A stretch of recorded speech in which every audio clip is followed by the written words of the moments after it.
जय जय राम।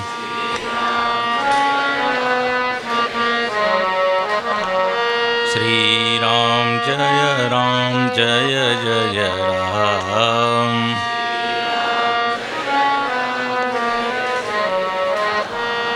श्री राम जय जय राम।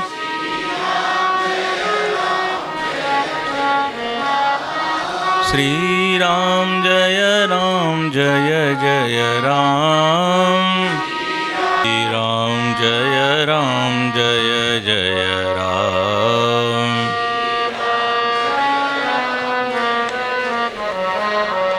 श्री राम जय जय राम। राम जय जय राम।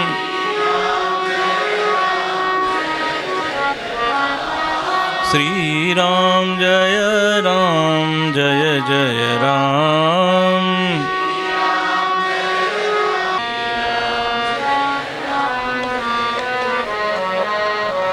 जय जय राम।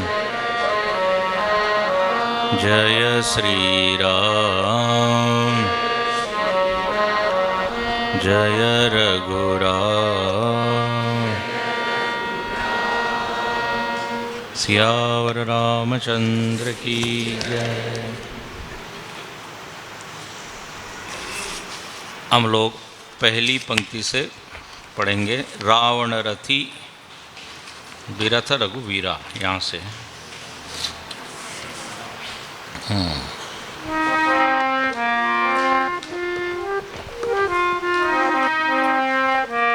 रावण रथी विरथ रघुवीरा। रावण रथी विरथ रघुवीरा। देखि विभीषण भयउ अधीरा।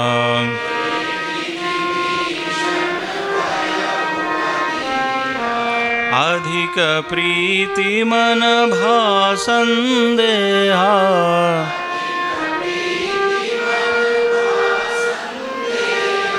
नाथ नर बंदी चरणक सहित सनेहा।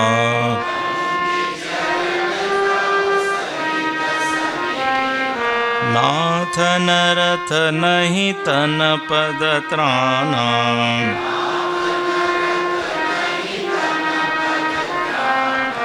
केहि विधि चितब वीर बलवाना।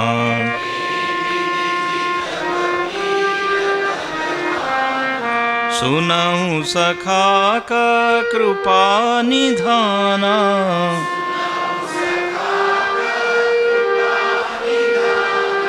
जय जय होई सो चंदनाना।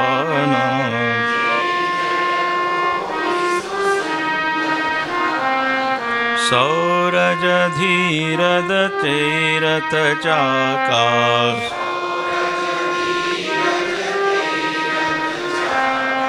सत्यशील दृढ़ ध्वजा पताका।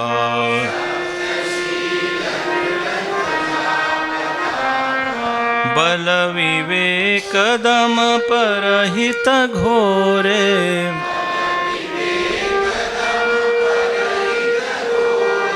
क्षमा कृपा समता रजुजोरे।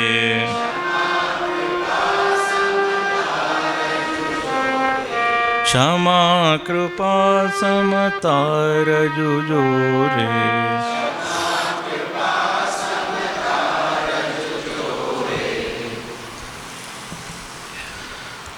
प्रभु रामचंद्र जी और विभीषण जी के बीच में युद्ध क्षेत्र में संवाद हो रहा है। और इस संवाद में भगवान राम धर्म रथ का वर्णन कर रहे हैं। विजय रथ, धर्म रथ, चैरियट ऑफ सक्सेस। हम सब लोग भी युद्ध भूमि में ही खड़े हैं। हमारे सामने भी अनेक चुनौतियां हैं, अनेक शत्रु है, अनेक परिस्थितियां हैं, तो इसके ऊपर विजय कैसे प्राप्त करें उसका तरीका, उसका साधन या उसका उपाय भगवान यहाँ बताते हैं। भगवान जो है उनका नाम यहाँ लिखा है रघुवीरा, रघुवीर है। आपको युद्ध में वीर वृत्ति को लेके ही जाना पड़ता है। तो भगवान राम रघुवीर है और वीरता भी 5 प्रकार की है। 5 प्रकार की वीरता बताई गई है। विद्यावीर, दानवीर, धर्मवीर, रणवीर, कितने हो गए, और दयावीर। ये 5 तरह की वीरता राम जी में है। विद्यावीर मतलब विद्या हासिल करने में जो पीछे नहीं रहता,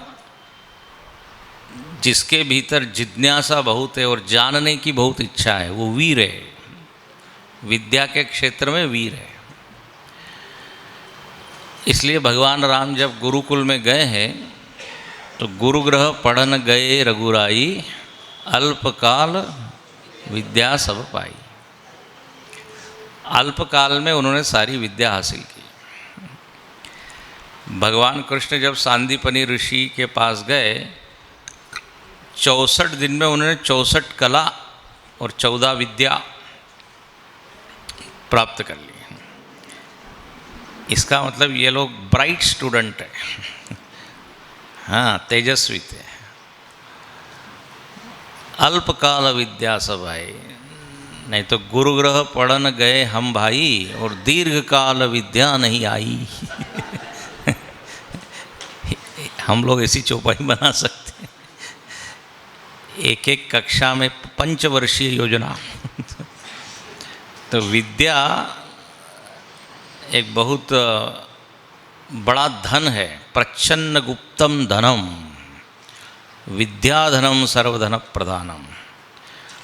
विद्या यदि अपने पास है, नॉलेज, ज्ञान, मैं लौकिक ज्ञान की बात कर रहा हूँ, तो उससे भी काफ़ी जीवन में प्रगति होती है, मान सम्मान मिलता है, धन कमा पाते हैं। तो जो जिसमें विद्या वृत्ति है, विद्या प्राप्त करने की, उसको विद्यार्थी कहते हैं, जो विद्या का अर्थी है, इच्छुक है। तो प्रभु रामचंद्र जी विद्यावीर, और दोनों तरह की विद्या उनको मालूम है, लौकिक और आध्यात्मिक। अब आप में से कई लोग केनोपनिषद से नहीं, मुंडकोपनिषद पढ़ सुन रहे हैं। द्वे विद्ये वेदितव्ये पराच अपराच, पराविद्या और अपराविद्या। ऋग्वेदो यजुर्वेद सामवेदो थर्ववेद अपरा, और यया तदक्षरम अधिगम्यते सा परा। शिक्षा कल्पो व्याकरणम छंद, तो 2 वहाँ विभाग किए हैं। प्राचीन काल में गुरुकुल में देखिए दोनों तरह की विद्याओं का अध्ययन कराया जाता था। उसके बाद विद्यार्थी के पास चॉइस थी कि वो गृहस्थ आश्रम में जाए या संन्यास आश्रम में जाए। तो विद्यावीर व्यक्ति को होना चाहिए, यहाँ भगवान कहते हैं विद्यावीर। दूसरा है धर्मवीर। धर्म का पालन करने में भी बड़ा शौर्य लगता है, वीर, हाँ, वीरता। हम लोग अधार्मिक नहीं होते, हमारा धर्म ठीक चलते रहता है, लेकिन क्या होता है जब बहुत कष्ट या कठिनाई होती है तो हम धीरे से क्या कॉम्प्रोमाइज़ कर लेते हैं। धीरता क्या कहते हैं, धर्मवीरता हमारी कट जाती है। अब भगवान ने देखिए जंगल में जाना धर्म है, तो उन्होंने उसको निभाया कि नहीं, कोई शिकायत नहीं की। धर्म पालन करने में जो वीर है, धर्म पालन करने में जो बाधा बनती है चीज़, वो है सुविधा। सुविधा इत्यादि आते ही हम धर्म छोड़ देते हैं। अब समाज का ऐसा कुछ हो गया है, हम लोग को देना पड़ता है ना कुछ कुछ काम बनाने के लिए, तो वो क्या है, वो कॉम्प्रोमाइज़, वो धर्मवीरता नहीं है ना। यहाँ तक कि आपको ट्रेन में यदि सीट चाहिए तो वहाँ थोड़ी देर के लिए धर्म छोड़ देते हैं, बोले ले वो जितना चाहिए। जो जो रिश्वत इत्यादि है वो क्या है, वही है कि नहीं। धर्म पालन करने में बहुत कष्ट लगता है, ये होता है, कष्ट सहन करना नहीं है। लेकिन असली वीर कौन है, जाए जो कष्ट हो कुछ भी हो, हम अपने धर्म को नहीं छोड़ेंगे। समझ रहे हैं आप, उसको कहते हैं धर्मवीर। जैसे रामायण में राम जी है, उधर महाभारत में युधिष्ठिर है। युधिष्ठिर झूठ नहीं बोलते, भगवान खुद कह रहे हैं झूठ बोलो। अश्वत्थामा हतः, कहानी मालूम है ना आपको। लेकिन युधिष्ठिर का मन नहीं मान रहा है, बोले नहीं नहीं ये धर्म नहीं है, मैं तो धर्म का अंश हूँ। हाँ, धर्मराज ही कहते हैं उनको। तो बोल तो दिया उन्होंने अश्वत्थामा हतः, लेकिन धीरे से बोल दिया नरोवा कुंजरोवा, क्योंकि उनका मन नहीं मान रहा था कि भीम ने फटाक से बोला, बोले अश्वत्थामा हतः। द्रोणाचार्य को विश्वास नहीं हुआ, बोले भीम बोल रहा है तो सही है कि नहीं मालूम नहीं, महाभारत पढ़िएगा आप। तो अश्वत्थामा नाम का एक हाथी मारा गया भीम के द्वारा, और युधिष्ठिर को कहा देखो अब तो अश्वत्थामा मर गया है ना, अब बोलो। अश्वत्थामा द्रोणाचार्य जी का पुत्र है। तो उसने क्या बोला, नरोवा कुंजरोवा, कुंजर मतलब हाथी। अश्वत्थामा मारा गया, मनुष्य या हाथी ये नहीं मालूम। मारा किसको था, हाथी को। अब द्रोणाचार्य जी के कान में जब ये वाक्य गया, ये अश्वत्थामा हतः, और युधिष्ठिर बोल रहा है,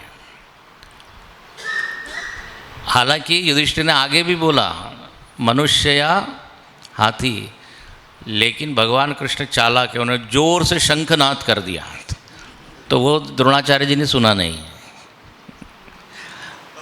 और अपने अस्त्र शस्त्र छोड़ दिए। क्योंकि कथा आप जानते होंगे, उनका द्रोणाचार्य जी ने प्रतिज्ञा की थी कि मेरा यदि प्रिय व्यक्ति मर जाए इस युद्ध में तो मैं अस्त्र छोड़ दूंगा। उनका पुत्र ही अश्वत्थामा, छोड़ दिया उन्होंने। फिर भगवान ने कहा मारो। तो ये उदाहरण मैं किसके लिए दे रहा हूँ, धर्मवीरता। बड़ा कठिन होता है हर परिस्थिति में धर्म को निभाना। जो धर्म की रक्षा करता है, धर्म उसकी रक्षा करता है। कहते हैं धर्मो रक्षति रक्ष, और यतो धर्मस ततो जय, ये बड़ा वाक्य है। महाभारत का युद्ध तो इसी पे लड़ा गया, धर्म युद्ध। तो धर्मवीर, राम जी में ही धर्मवीरता है। धर्म को पालन करने में चूकते नहीं, पीछे नहीं हटते। तीसरी वीरता क्या, दया वीरता। दया करने में भी वीरता लगती है। जिसका मन छोटा है, संकुचित है, वो दया माया नहीं कर सकता। दया करने के लिए आपको देना पड़ता है ना, तो देने के लिए चित्त व्यापक चाहिए। दया कृपा, कल वो भजन गा रहे थे ना, मेरा आपकी कृपा से सब काम हो रहा है। तो भगवान का स्वभाव कृपालु, कृपा निधान, भय प्रकट कृपाला, दीन दयाला। गोस्वामी जी ने नहीं कहा भय प्रकट नारायण, ऐसा नहीं बोला। भय प्रकट कृपाला, कृपालु भगवान प्रकट हुए। श्री रामचंद्र कृपालु, हर जगह कृपा आता है। तो कृपा करने में जो तत्पर है। अब देखिए, राम जी ने विभीषण पे कृपा की, लंका का राज्य दे दिया। सुग्रीव पर कृपा की, कहाँ का दिया, किष्किंधा का राज्य। किसी ने कहा भगवान इज किंग मेकर। राजनीति में कुछ लोग पद नहीं लेंगे, लेकिन किंग बनाते हैं। तो जब तक कृपालु स्वभाव नहीं होगा इस तरह की बात नहीं हो सकती। तो विद्यावीर, कृपावीर और धर्मवीर, फिर दानवीर। दान आगे आएगा। और दान करने में भी मन बहुत बड़ा लगता है। कंजूस व्यक्ति मतलब क्या है? जिसका मन बिल्कुल छोटा है। वो देने के पहले 10 बार सोचेगा और फिर कैंसिल कर देगा, नहीं।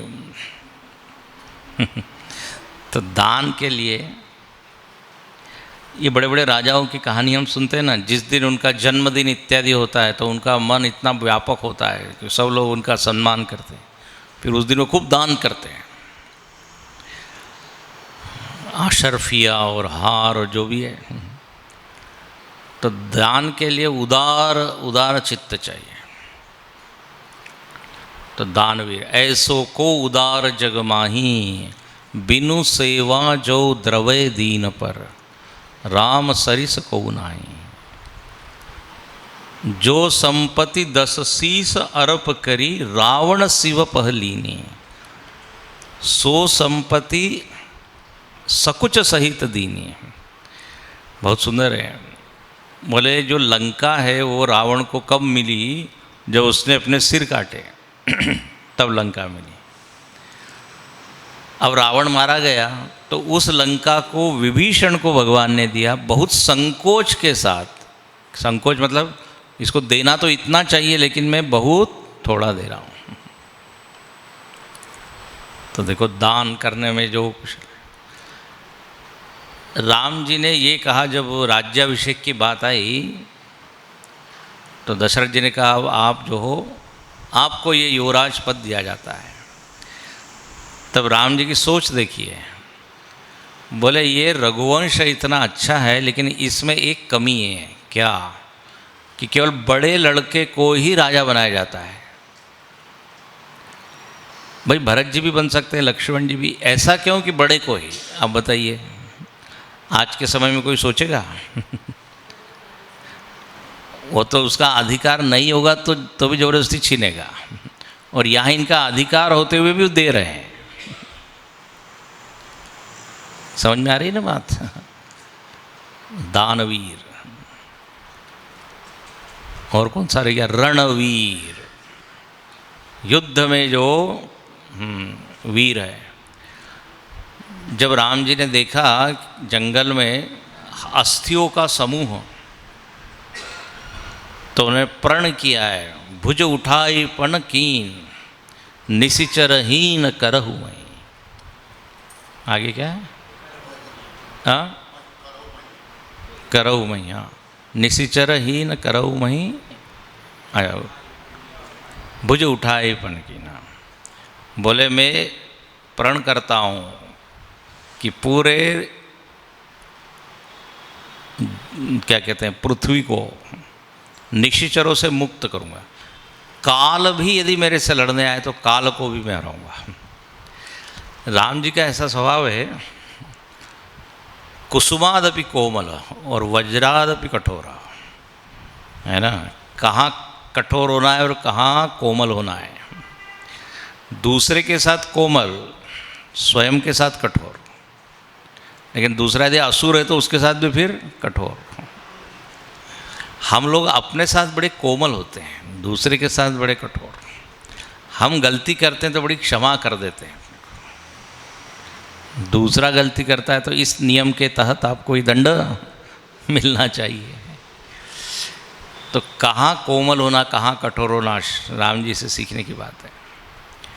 तो रणवीर, खर दूषण की 14,000 सेना है, राम जी ने अकेले सबको खत्म कर दिया।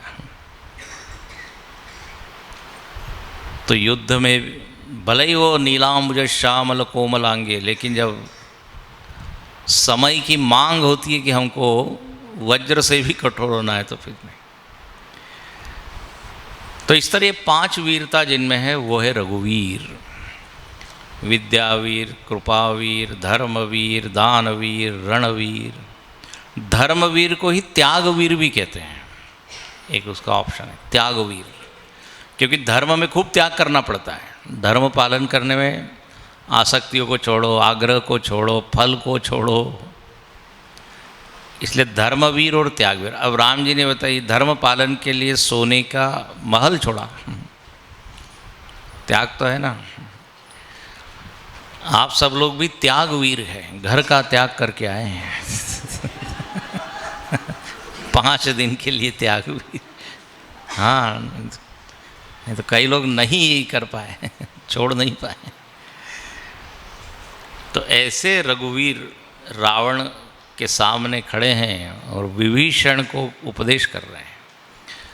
कहते हैं जिससे जीवन सफल होता है, जीवन में विजय मिलती है, वो आपको हम जीवन मूल्य बताते हैं। एक्चुअली ये पूरा जो प्रसंग है ये जीवन मूल्यों का प्रसंग है। नैतिक मूल्य, जीवन मूल्य उसको कहते हैं जिसको धारण करने पर अपना जीवन मूल्यवान हो जाता है, व्यक्तित्व में वजन आता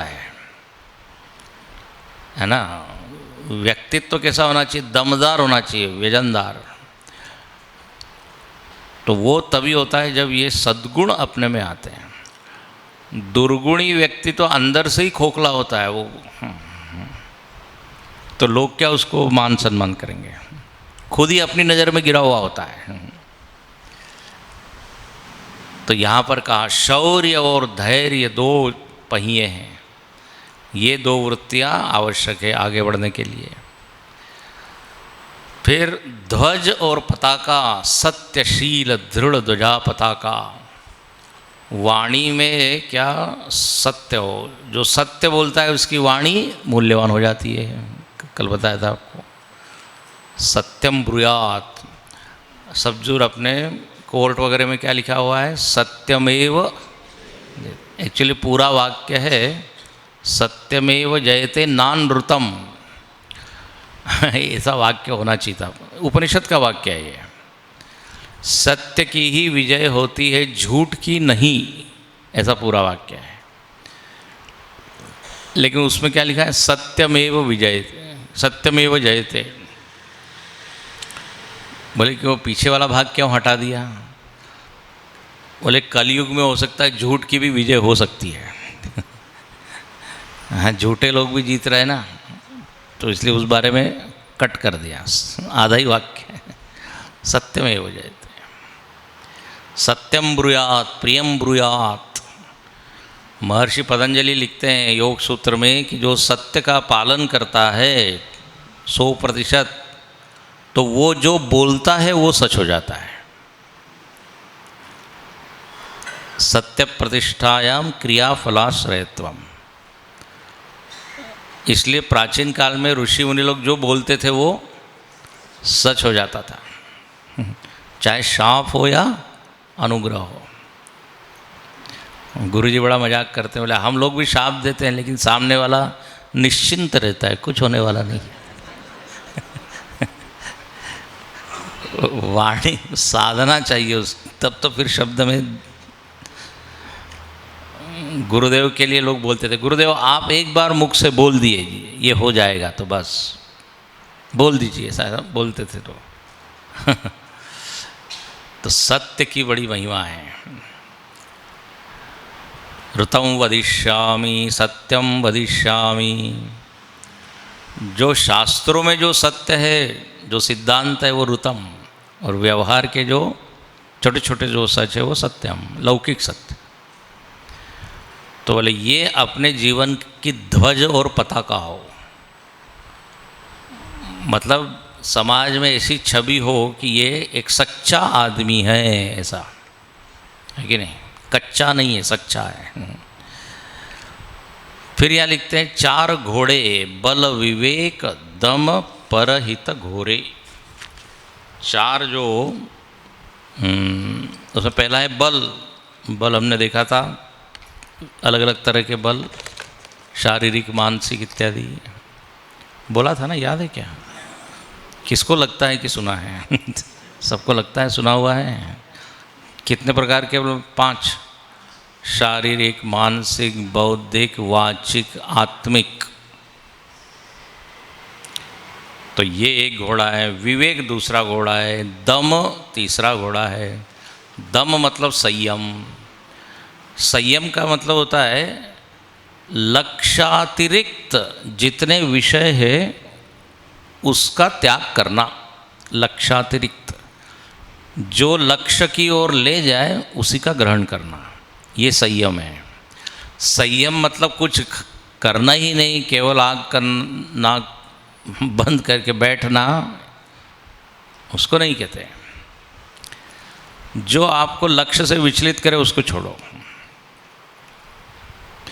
जैसे आप एयरपोर्ट जा रहे हैं फ़्लाइट पकड़ने के लिए, और बीच में कोई कुछ झगड़ा हो रहा है, बीच में कुछ हो रहा है, कोई मदारी का खेल हो रहा है, अब वहाँ पे यदि आप अटक गए तो फिर हो गई, फ़्लाइट गई।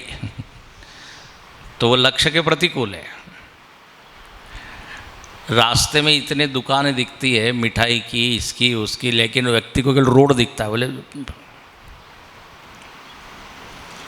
हाँ। फिर जब उतरता है और फिर जब देखता है तो लक्ष्य में जो बाधा देने वाली चीज़ें हैं उसके ऊपर संयम करना, ये दम। और परहित, परहित मतलब सामने के दुख को दूर करने के लिए प्रयत्न करना। और स्वामी विवेकानंद जी कहते हैं कि परोपकार में अपना ही उपकार होता है वास्तव में। कहते भले ही हम परोपकार, लेकिन हम अपने ऊपर उपकार करते हैं। वो आपको कभी हमने किस्सा सुनाया होगा, रोज़ प्रवचन तो चलते रहते हैं ना यूट्यूब इत्यादि पे, अब्राहम लिंकन का। बड़े अच्छे व्यक्ति थे, सद्गुणी थे, अमेरिका के राष्ट्रपति। वो जब संसद में जा रहे थे तो गटर में एक सूअर का बच्चा गिर गया था, या सूअर गिर गया। तो उनके मन में तो ये भावना आई कि इसको बचाना चाहिए। उसको बचाया उन्होंने, अंदर घुस के। कपड़े गंदे हो गए, गंदे कपड़े से वो चले गए कहाँ, संसद में। लोगों ने पूछा ये क्या हाल हो गया ये? बोले वो गिर गया था प्राणी सूअर, उसको बचाने में। तो सब लोग कहने लगे वाह, आपने उसका दुख दूर किया, उस प्राणी का, आप महान है। लेकिन लिंकन ने क्या कहा मालूम है? बोले मैंने उसका दुख दूर नहीं किया, मैंने मेरा दुख दूर किया। कैसे? किसी दुखी व्यक्ति को आप देखते तो आप दुखी होते हैं ना। तो यदि आपको अपने दुख से मुक्ति करनी है तो उसके दुख को हटा दीजिए, तो इधर भी दुख हट जाएगा। है ना? कितना गहरी सोच है। पर दुख दुख देखे सुख सुख पर। संत का एक लक्षण ये बताया, दूसरे के दुख में दुखी होता है, दूसरे के सुख में सुखी होता है। अपकारेषु यस्साधु सस्साधु उच्यते। उपकारीषु यस्साधु, साधुत्व को योग्य, ऐसा एक श्लोक है। कोई उपकार कर रहा है, उसके बदले यदि आप उपकार कर रहे हैं तो उसमें साधुता नहीं है। लेकिन कोई अपकार कर रहे हैं और फिर भी आप उसकी मदद कर रहे हैं तो वो साधुता है। तो ये परहित नाम का एक घोड़ा है। परोपकाराय पुण्याय पापाय परपीड़नम। व्यासस्य वचनद्वयम। व्यास जी ने दो ही बात कही है। पाप और पुण्य का सार क्या है? पाप मतलब परपीड़ा, पुण्य मतलब परहित। इसलिए तुकाराम महाराज जी ने एक अभंग लिखा है, पुण्य पर उपकार पाप ते पर पीड़ा। तो ये है परहित। तो इतने तक हमने घोड़े तो लगा दिए, अब लगाम चाहिए। तो लगाम के लिए क्या लिखा है? तो देखिए उसी पंक्ति में अगला जो टुकड़ा है, क्षमा कृपा समता रजु जोरे। रजु, रजु मतलब रज्जू। वेदांत वालों को तो रज्जू से बहुत अच्छा परिचय होगा। रज्जू रस्सी, रस्सी पे सांप, रस्सी पे सांप। तो रज्जू, तो यहाँ लगाम के लिए उसका वो क्या है? तो बोले 3 लगाम बताए, क्षमा कृपा समता। इन 3 लगाम के द्वारा इन घोड़ों को नियंत्रित करें। अब देखिए यहाँ इंटरेस्टिंग बात है, घोड़े कितने बताए थे? 4, लगाम कितनी है यहाँ? 3। बोले भाई ऐसा क्यों है? तो ऐसा है, 4 घोड़ों में एक घोड़ा था दम, और दम का अर्थ क्या बताया? संयम। तो ऑलरेडी वो संयमित है, दम को और कोई लगाम लगाने की ज़रूरत है नहीं। हाँ, ये उसका भाव है। अब बोले ये देखो, एक एक घोड़े से एक एक लगाम लगी है। अब आप कल्पना कीजिए 4 घोड़े हैं, बल, विवेक, दम, परहित। अब बल के साथ एक लगाम होनी चाहिए, वो कौन सी? तो लिखते हैं क्षमा, है ना। ये क्षमा, कृपा और समता, ये 3 क्या है? लगाम है। अब देखो किस घोड़े के साथ कौन सी लगाम जाएगी ये बताते हैं आप। क्षमा नाम की जो लगाम है वो बल नाम के घोड़े के साथ जाएगी। बहुत बढ़िया है, एकदम लॉजिकल है। बलवान यदि कोई हो और क्षमाशील न हो तो दनादन मारते ही रहेगा सबको। बल के साथ क्या ना चाहिए? क्षमा भी गुण होना चाहिए। भगवान शंकर इतने बलवान हैं, है ना, पूरे सृष्टि का संहार कर सकते हैं, लेकिन वो उतने ही क्षमाशील भी है। तो क्षमा नाम की क्या है? लगाम, बल नाम के घोड़े को कंट्रोल करे। बल यदि हो और क्षमा न हो तो हम दस्यु बन जाएंगे। दस्यु मतलब डाकू, चोर। हाँ, शक्ति का धनाधन उपयोग करेगा वो और परेशान करेगा लोगों को।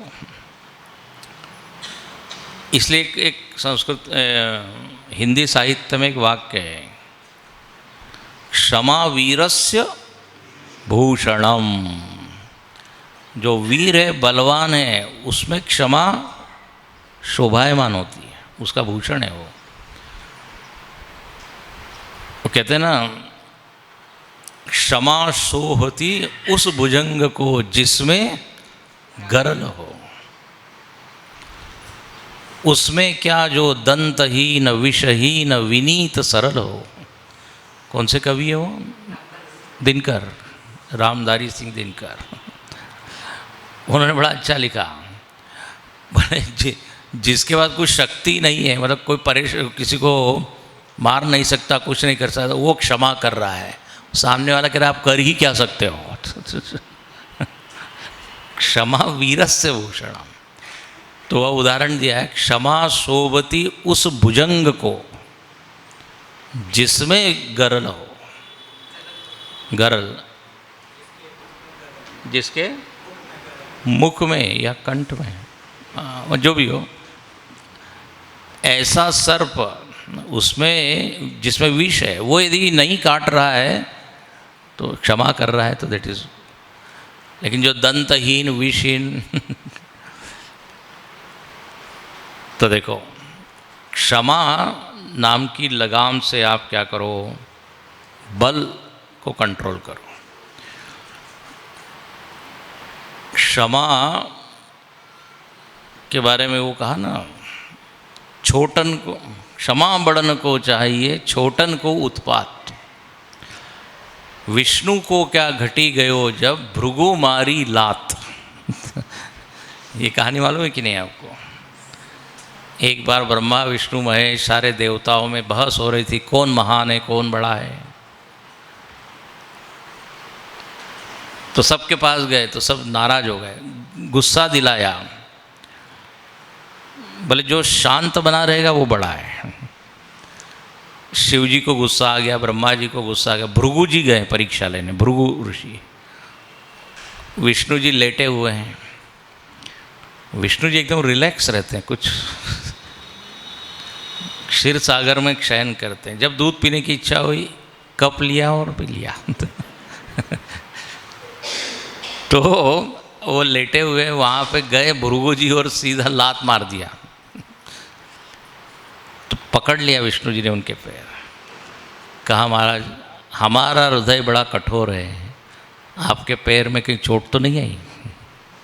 ये क्षमा कर दिया। तो वहाँ पे वर्णन है कि विष्णु को क्या घट गया, विष्णु का क्या घटा जो भृगु मारी ला, बल्कि विष्णु का कद और ऊंचा हो गया। तो ये क्षमा गुण का फल है। लेकिन इसमें ये बात भी है कि क्षमा कब कितना किसको, ये भी विवेक है। हर किसी को क्षमा करेंगे तो फिर पुलिस और सैनिक लोग यदि क्षमा ही करते रहेंगे तब तो हो गया। दंड व्यवस्था है। राष्ट्रपति के पास एक अधिकार होता है, वो क्षमा कर सकता है ना, क्षमा याचना। तो उसका वो कैरेक्टर देखते हैं, उसने जेल में कैसा रहा, क्या रहा, उसके बाद फिर। तो ये बड़ी अच्छी एक वृत्ति है क्षमा की। इसके द्वारा बल अपने पास है तो बल से सबको परेशान न करें, माफ़ करें, माफ़। गुरुजी ने बड़ा अच्छा कहा, बोले भगवान भक्त के दोषों को माफ़ ही नहीं करते, साफ भी कर देते हैं। एक होता है माफ़ करना, एक होता है साफ करना। तो बल विवेक दम परहित घोरे क्षमा कृपा, दूसरी लगाम है कृपा। कृपा लगाम है तो भाई किस घोड़े में लगी हुई है? तो एक घोड़ा था परहित, परहित के साथ क्या लगा दीजिए? कृपा। हाँ, अब इसमें क्या संबंध है? परहित आप कर रहे हैं किसी और प्रयोजन को लेकर नहीं। हमारे स्वामी जी ने इसके ऊपर बड़ा अच्छा भाष्य लिखा। लोग कृपा कर रहे हैं, सेवा कर रहे हैं, परहित के लिए नहीं, स्वार्थ के लिए। ध्यान से सुनना। बोले मैं परहित करूँगा, परोपकार करूँगा तो मेरा फोटो आएगा, मेरा यश बढ़ेगा, मेरा नाम बढ़ेगा। तो कृपा वृत्ति नहीं है वहाँ परहित में, भाव परहित के पीछे, बल्कि क्या है? हमारा नाम बढ़ेगा। इसलिए कई संस्थाएं ऐसी है, वो फोटो के लिए है, पेड़ लगा रहे, वृक्षारोपण। लेकिन एक व्यक्ति कहता है हर साल मैं यही वृक्षारोपण करता हूँ। फोटो के लिए वो हो गया, उसके बाद उसका रक्षण होता नहीं। तो परहित की भावना तो होनी चाहिए, लेकिन उसके पीछे इंटेंशन क्या है, ये बात पकड़ में आ रही है आपको? हाँ, कृपा, सामने वाले को ज़रूरत है इसलिए हम परोपकार कर रहे हैं, कोई मेडल और पुरस्कार की प्राप्ति के लिए नहीं। तो जो परहित है उसको कंट्रोल करें कृपा नाम से। तो कृपा ये हो गया। अब तीसरा कौन सा घोड़ा बचा? समता। समता। अच्छा एक और बता दें, क्षमा की अभी चर्चा की, क्षमा की विरोधी वृत्ति क्या है मालूम है? प्रतिशोध। बदला लेंगे, क्षमा नहीं करेंगे। आपने कई बार सुना होगा, ये फिल्म इत्यादि में डायलॉग होते हैं, वो व्यक्ति बिल्कुल मरणासन है, मरने को, वो अपने भाई बेटे से कहता है, बेटा उसको माफ़ नहीं करना, उसको दंड देना, जब तू दंड देगा तभी मेरी आत्मा को शांति मिलेगी। होता है ना। और फिर तो प्रतिशोध की भावना रहती है, ये क्षमा का उल्टा है, बदला लेने की वृत्ति। खैर, तो ये छूट गया था एक थॉट, इसलिए याद आया तो बोला। अब समता क्या है? बोले लगाम है। किसकी? तो विवेक रूपी घोड़ा। तीसरा घोड़ा कौन सा है? विवेक। आपको समझ में आ रहा है ना कौन घोड़ा है कौन लगाम है? गड़बड़ मत कीजिएगा। गड़बड़ न हो इसका सबसे अच्छा उपाय आप याद कर लीजिए ये लाइन, बल विवेक दम परहित घोरे। ठीक है, उसके आगे क्षमा कृपा समता रजु जोरे, बस। तो अब विवेक नाम का जो घोड़ा है, उसके लिए वो किससे नियंत्रित करें? तो बोले समता नाम के रस्सी से। अब इसका देखो, ये घोड़ा और रस्सी, इसका ये रूपक जो दिया है, इसका भाव क्या है? They are connected. जो व्यक्ति सम होगा वही विवेक कर पाएगा। ये समता मतलब क्या? राग द्वेष रहित दृष्टि। यदि ये राग द्वेष रहित दृष्टि होगी तो आप विवेक ठीक कर पाओगे, नहीं तो जरूर विवेक कलुषित हो जाता है, विवेक में पक्षपात आ जाता है। तो विवेक को continuous you have to control. Objective होना चाहिए ना, ऑब्जेक्टिव मतलब वस्तुनिष्ठ। जहाँ हमारा पलड़ा एक तरफ झुका, समता के बजाय क्या हो गए हम? विषम। फिर विवेक नहीं रहेगा।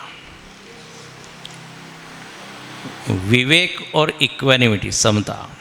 इसलिए आप गीता में बार बार सुनते हैं, जो लोग विवेकी है वही समबुद्धि धारण कर पाते हैं, है ना। जिसके पास ज्ञान दृष्टि है, विद्या विनय संपन्ने, सुरुन मित्रारुदासीन मध्यस्थ द्वेष बंधुषु साधुष्वपि च पापेषु समबुद्धिर विशिष्यते। ये श्लोक आया है भज गोविंदम नाम का ग्रंथ में। कहाँ पे? कोई बोल नहीं रहा है कुछ? बोले आप जो बोले मान लेंगे हम। गीता के 6ठे अध्याय में, अध्याय शाम को देख के बताइएगा। तो समत्व बताया है। 8 तरह के लोग दुनिया में हैं, भगवान ने गिन डाले। जबरदस्त है ये, अपने शास्त्रों में गिनने का बड़ा अच्छा है वर्गीकरण। ये वैज्ञानिक पद्धति है, ऑब्जर्वेशन एंड क्लासिफिकेशन। तो 8 तरह के लोग हैं, लेकिन जो ज्ञानी है वो सब में समबुद्धि रखता है। बोले 8 तरह के कौन से लोग हैं? अब उधर जाते नहीं हम। सुरुन, मित्र, अरी, उदासीन। अरी मतलब शत्रु, उदासीन मतलब न कस्यचित पक्षम भजते, मतलब ही नहीं है उदासीन। समाज में ऐसे कुछ लोग हैं ना उदासीन, सोसाइटी में होंगे, कुछ लेना देना ही नहीं है। और कुछ होते हैं मध्यस्थ, कुछ भी होगा वो जरूर उसमें जाएंगे। मध्यस्थ, कोई बंधु है, कोई पापी है, हाँ, कोई साधु है। तो सबका स्वभाव अलग अलग अलग अलग, संस्कार सबके अलग। लेकिन जो ज्ञानी है वो इनको न देख के एक सम तत्व को देखता है। तो ये समता रूपी लगाम से आपका विवेक क्या रहता है? कंट्रोल रहता है। समता का उल्टा हो गया राग द्वेष।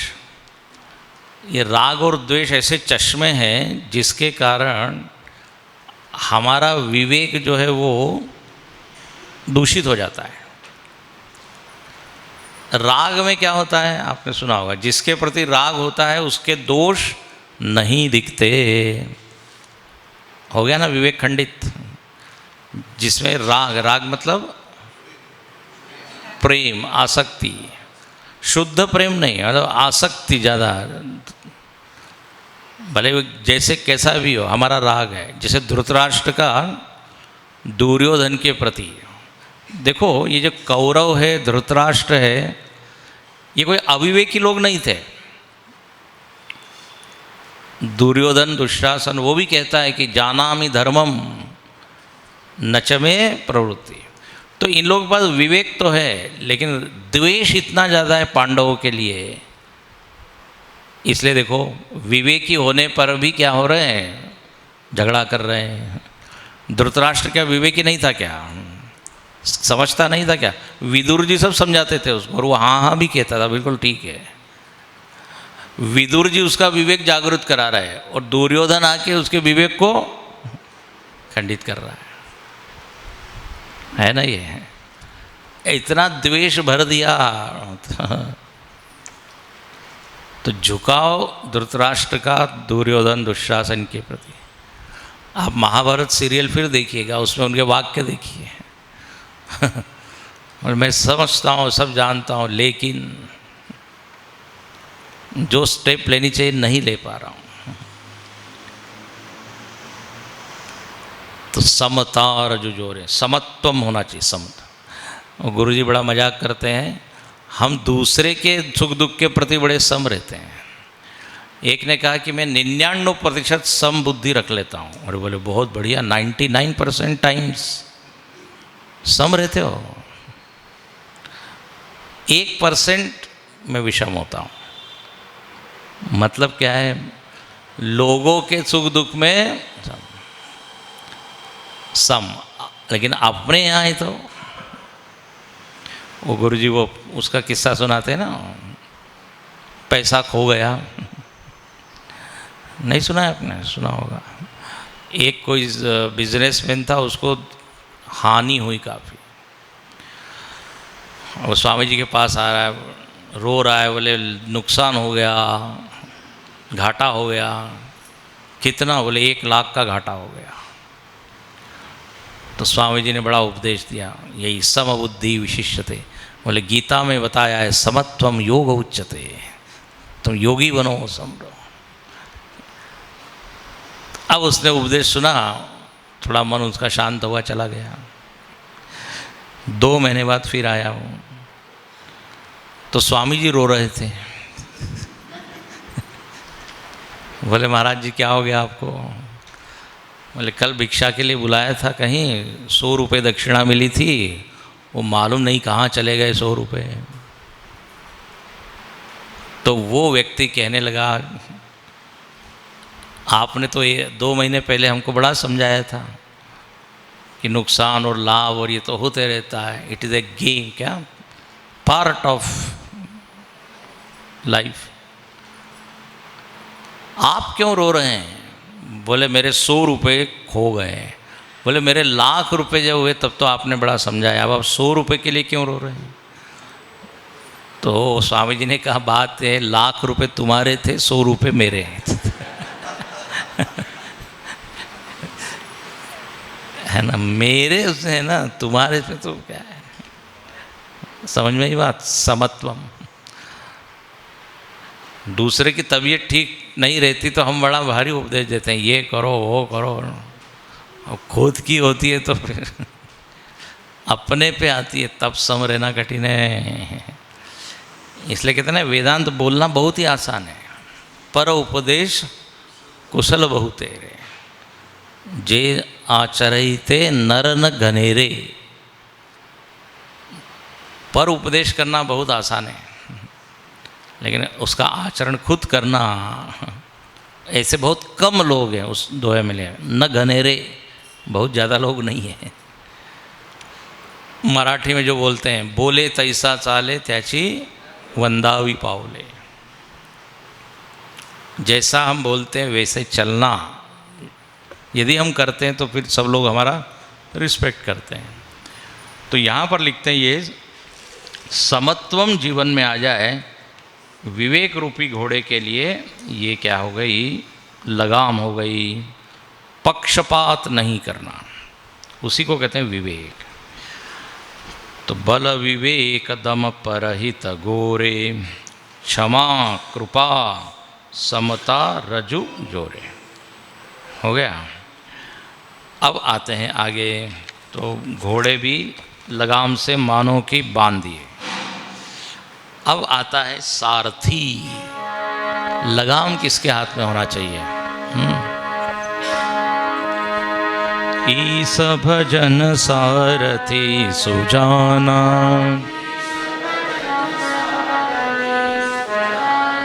विरति चर्म संतोष कृपाणा,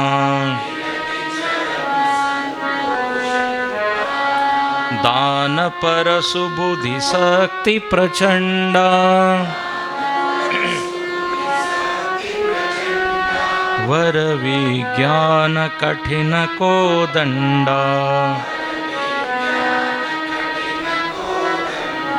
वर विज्ञान कठिन को दंडा।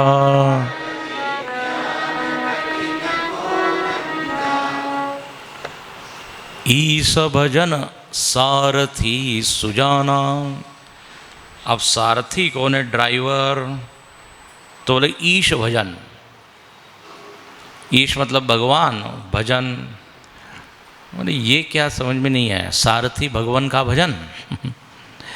अब देखो गीता में भगवान ने सारथी किसको कहा है, कोई बोलेगा? गीता में भी सारथी बताया है। बुद्धिम तो सारथिम विद्धि। हाँ, वहाँ भी ये एक इंद्रिया घोड़े हैं, विषय चारा है इत्यादि, तो वहाँ सारथी कौन बताया? बुद्धि। यहाँ तुलसीदास जी ने उसको थोड़ा और मीठा कर दिया। बोले ऐसी बुद्धि जिसमें भगवत भक्ति हो, ये ईश भजन सारथी। ड्राई बुद्धि, कोरी बुद्धि न, जिस बुद्धि में भगवान के प्रति भाव है, रस है, ऐसी रसमयी भक्तिमती बुद्धि जो है वो सारथी है। देखो सारथी का क्या काम है? रथ हाँकना, लेकिन इतना ही काम नहीं होता है, घोड़ों को ठीक ठाक रखना। भगवान कृष्ण पूरे रथ को ठीक ठाक रखते थे। घोड़ों को जो क्या जख्म हो जाती थी, बाण लगते थे, वो उसकी भी सेवा करते थे। अर्जुन महाराज तो कौन है? रथी है ना, भगवान सारथी है। भगवान जो है प्रेम के खातिर क्या बन गए? सारथी। सबसे ऊंची प्रेम सगाई, प्रेम के रथ, प्रेम के बस, अर्जुन रथ हाक्यो भूल गए ठकुराई। सारथ्य किया उन्होंने। कल आपको हमने बताया था कर्ण का एक सारथी है शल्य, और अर्जुन का सारथी कृष्ण। रथी का काम क्या, सारथी का काम कृष्ण भगवान बड़े अच्छे से निभा रहे हैं। बता रहे हैं इधर से युद्ध करो, ये बाण मारो, ये करो, वो करो, और उधर शल्य उसको डिस्करेज कर रहा है। तो सारथी का काम है रथी की मदद करना। नहीं तो गड़बड़ होगी। अब भाई आपका कोई ड्राइवर है, और ड्राइवर का स्वभाव ठीक होना चाहिए कि नहीं, गाड़ी ठीक मेंटेन करनी चाहिए कि नहीं।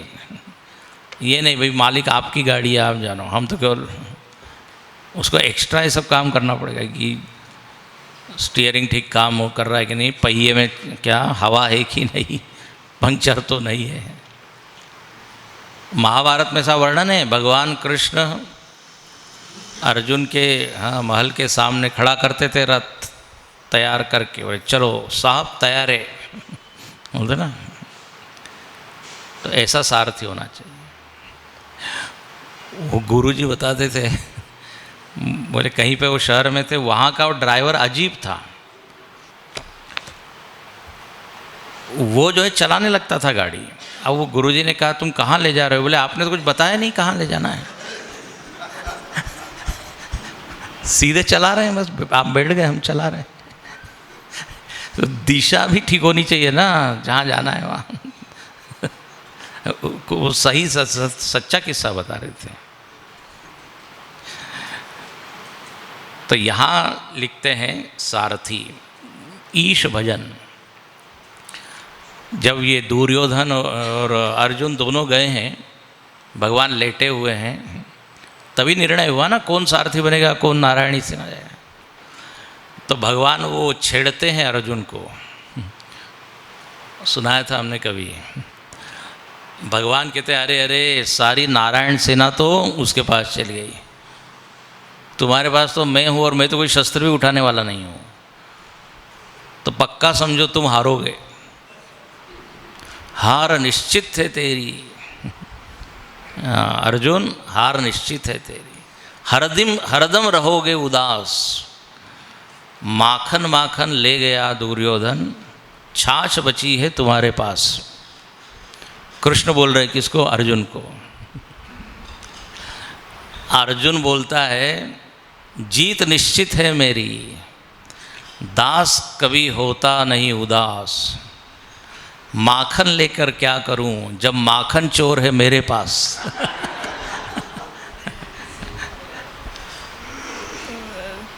ठीक है रख लो, लेकिन असली वाला तो हमारे पास है ना। स्वामी जी कहते हैं किसी को रेल के डिब्बे मिल जाए और किसी को इंजन मिल जाए, अर्जुन को इंजन मिला है।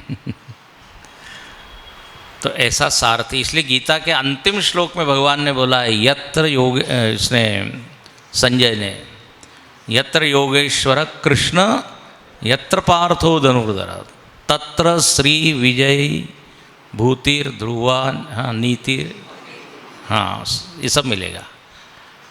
सारथी यदि अपने जीवन का कृष्ण हो तो बस ये सब चीज़ें पक्की है। तो यहाँ ईश भजन का अर्थ है ईश भक्ति, भजन शब्द का अर्थ है भक्ति। भक्ति से आप्लावित हो, भक्ति से भरी पूरी बुद्धि हो, तो वो बुद्धि जो है कभी आपको दुख नहीं देगी, एक्सीडेंट नहीं कराएगी। भजनम नाम रसनम, भजन किसको कहते हैं? भजनम नाम किम, तो बोले भजनम नाम रसनम, रसानुभूति होना, भगवान की चर्चा सुनकर भीतर रस का आविर्भाव हो, रसानुभूति, भाव से भर जाए हमारा मन। हाँ, तो ऐसा यदि अंतःकरण है तो ये बड़ा अच्छा क्या है, सारथी है। ये बुद्धि सात्विक बुद्धि है कि नहीं, सत्व से भरी हुई बुद्धि। आपने गीता में तो पढ़ा ही होगा, 3 तरह की बुद्धि है, सात्विक, राजसिक, तामसिक। जो बुद्धि ठीक ठीक जानती है क्या करना क्या नहीं करना, सात्विक। यथावत जानाती, और जो अयथावत प्रजानाती, सा राजसी, गलत निर्णय ले लेता है। और एक विपरीतम जानाती, ठीक उल्टा, बताया कुछ जा रहा है और समझ रहा है कुछ उल्टा बुद्धि। वो था ना, उस स्कूल में बता रहे थे कि ये शराब वगैरह पीने से बड़ा नुकसान होता है। उसको बताने के लिए वो शिक्षक ने एक्सपेरिमेंट किया, बताना क्या चाहते हैं और बच्चों ने क्या समझा, विपरीतम। उन्होंने एक गिलास में पानी लिया और एक में शराब ली, पानी में एक कीड़ा डाला, वो मरा नहीं, वो जी रहा है। और शराब में जब डाला तो वो कीड़ा मर गया। तो बच्चों इससे क्या सीखा? बोले ये पीना चाहिए शराब, ताकि पेट के सारे कीड़े मर जाएंगे। अब ये विपरीत हम जानाती हो गया। शंकराचार्य जी ने अपने भाष्य में लिखे 4 प्रकार के श्रोता होते हैं, है ना, आया था ये भाष्य में आया था। जैसा सुना बिल्कुल वैसा ही समझते हैं। दूसरा अधूरा समझते हैं। तीसरा कुछ भी नहीं समझते, प्रवचन चला कुछ भी समझ में नहीं आया। और चौथे और ग्रेट, उल्टा ही समझा। कई बार हम लोगों को अनुभव होता है, स्वामी जी आपने ये बात बड़ी अच्छी बताई आज, स्वामी जी ने बताई ही नहीं होती, वो उनकी बुद्धि का कुछ होता है, सही बता रहे हैं। तो सात्विक बुद्धि मतलब जैसी वस्तु है वैसा जानना समझना। और यदि भक्ति हो तो बुद्धि में हाँ ये शक्ति आ जाती है। इसलिए ईश भजन, और भजन शब्द का बहुत व्यापक अर्थ है। भक्ति मतलब क्या? भजनम, भजन का अर्थ होता है सेवा। भज धातु से यदि आप अर्थ लें तो सेवा करना भी भजन है। मोहे चाकर राखो जी, मीराबाई कहती है, चाकर रहसु बाग लगासु, नित नित दर्शन पाऊँ। भजन करना मतलब ये पेटी तबला लेके गाना, उसी को नहीं कहते हैं। हर वो क्रिया जिससे भगवान खुश हो वो क्या है, भजन है। हर वो क्रिया जो हमको भगवान के निकट निकट ले जाए, बस। तो फिर वो कीर्तन हो, फिर ध्यान हो, फिर पूजा हो, भजन वर्ड इंक्लूड्स एवरीथिंग। ईश भजन सारथी सुजाना, है ना, बढ़िया, कितना सुंदर अर्थ है। उसके जीवन में रस होगा, दूसरे के जीवन में भी रस आएगा उसके कारण। तो ईश भजन होना चाहिए, जो प्रभु का स्मरण कराए, प्रभु की याद कराए, वो सब भजन। इसलिए आप देखते हैं भक्ति में 9 प्रकार के बताए कि नहीं, 9 नवदा भक्ति। श्रवणम कीर्तनम, बोलिए, विष्णु स्मरणम, पाद सेवनम, अर्चनम, वंदनम, दास्यम, सख्यम, आत्मनिर्भर।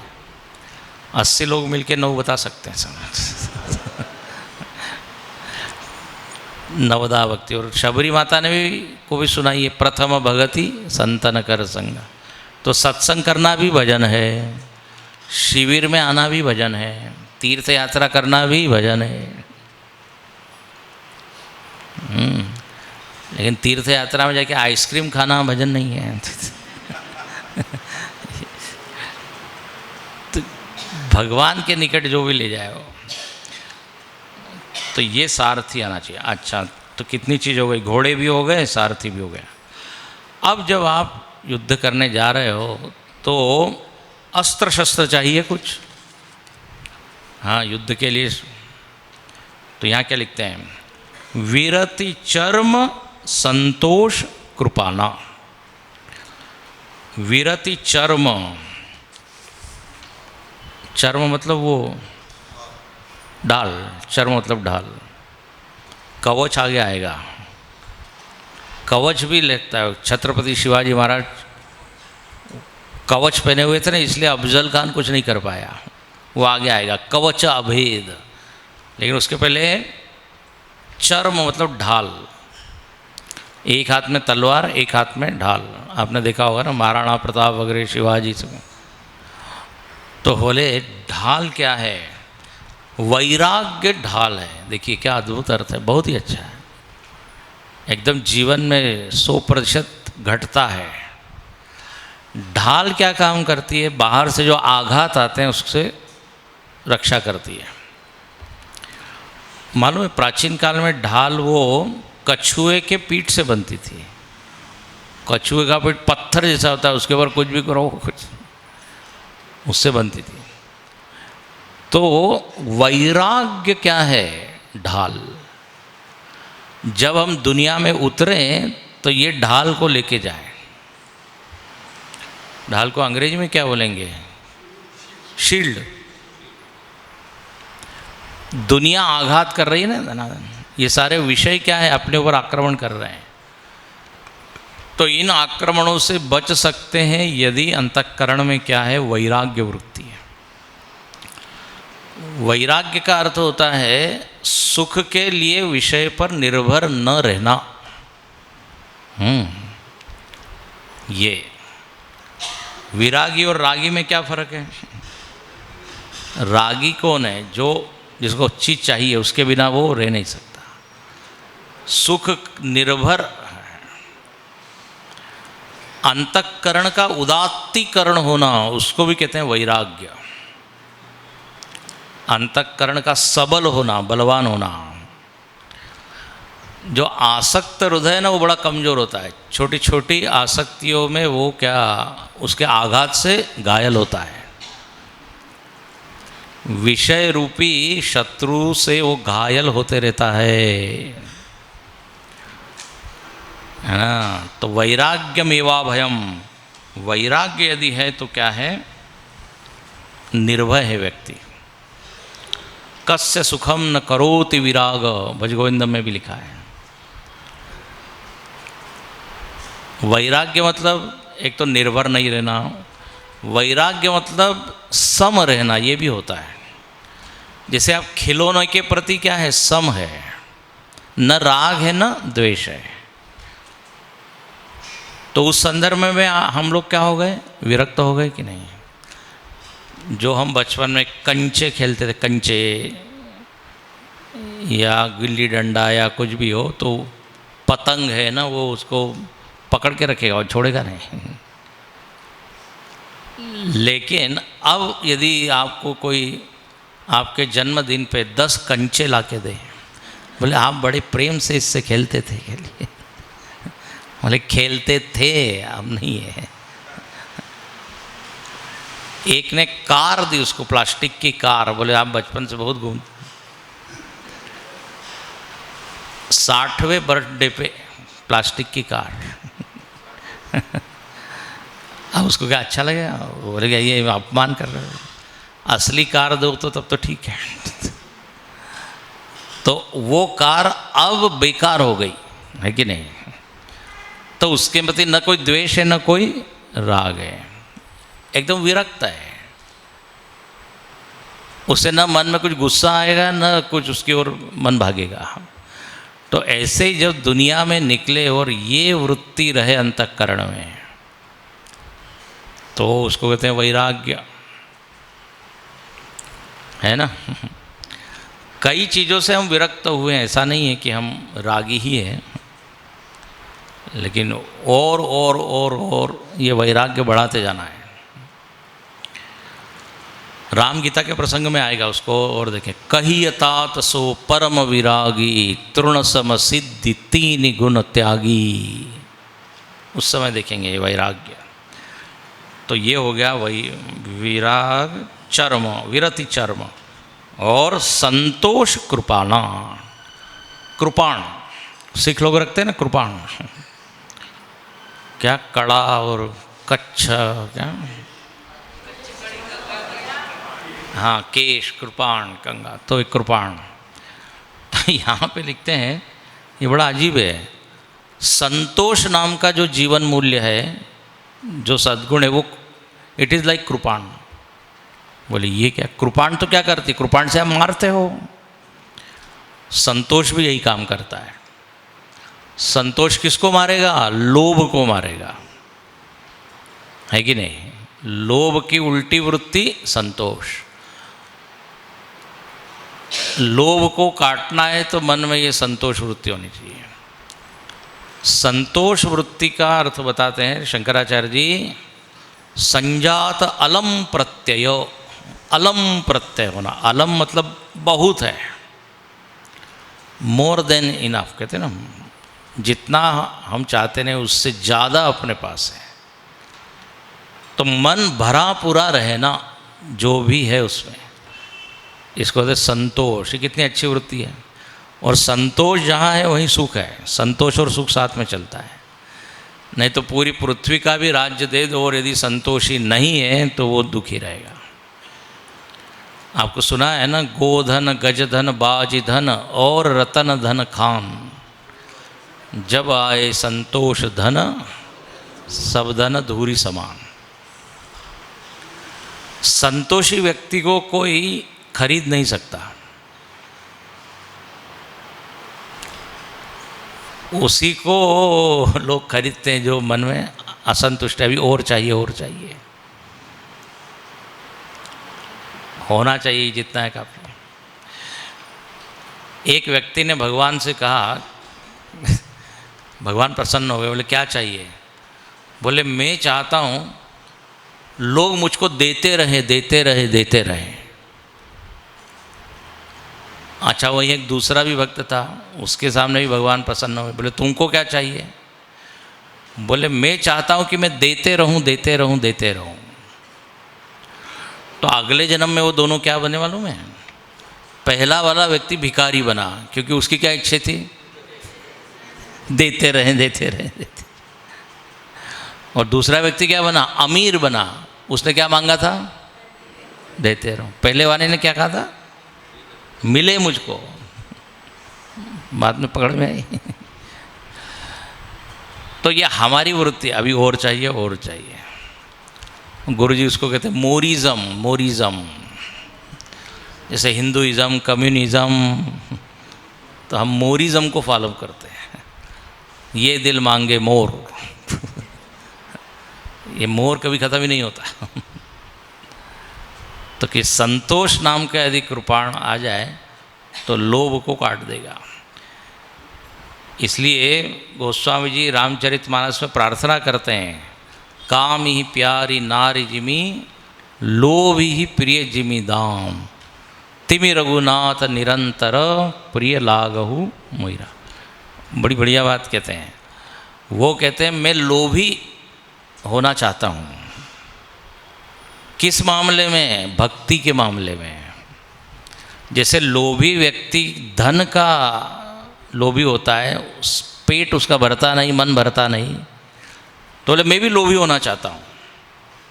लेकिन लोभ का विषय ज्ञान, भक्ति, वैराग्य, और बड़े और बड़े और बड़े। तो ये लोभ होना ठीक है।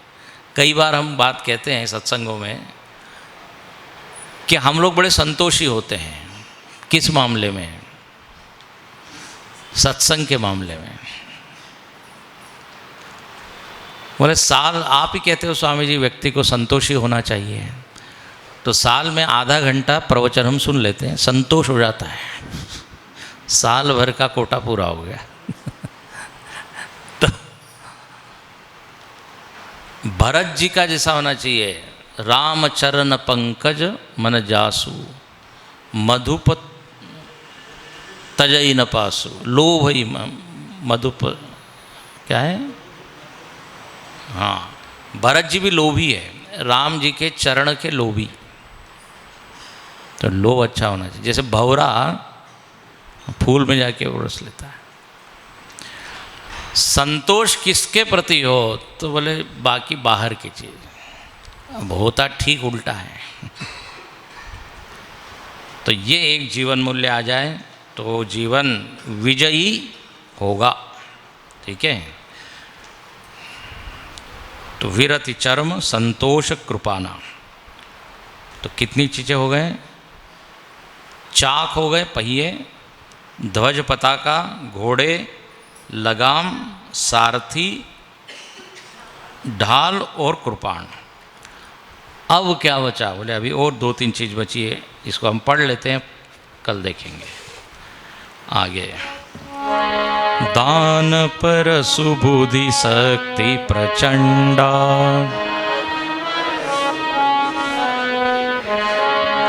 बर विज्ञान कठिन को दंडा,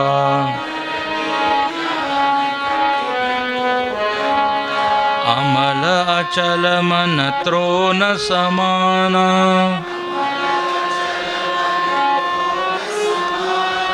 समजम नियम शीली मुख नाना,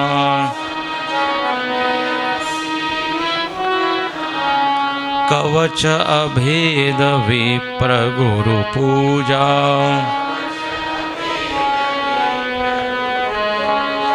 एहि सम विजय उपायन दूजा,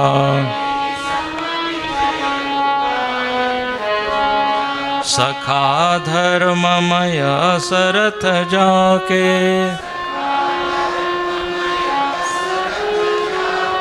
जीतन कहन कतहु रिपुता के, महाजय संसार रिपु,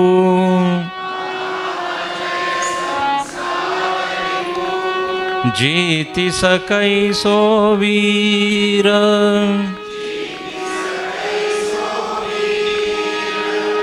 जाके असरथ होई दृढ़,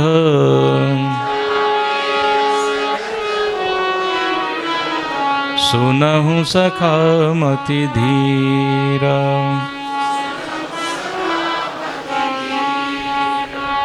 सुनि प्रभु वचन विभीषण,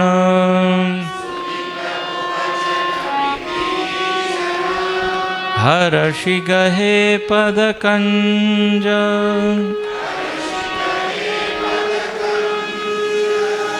एहि मिस मोहि उपदेसे हूँ, एहि राम कृपा सुख पुंज,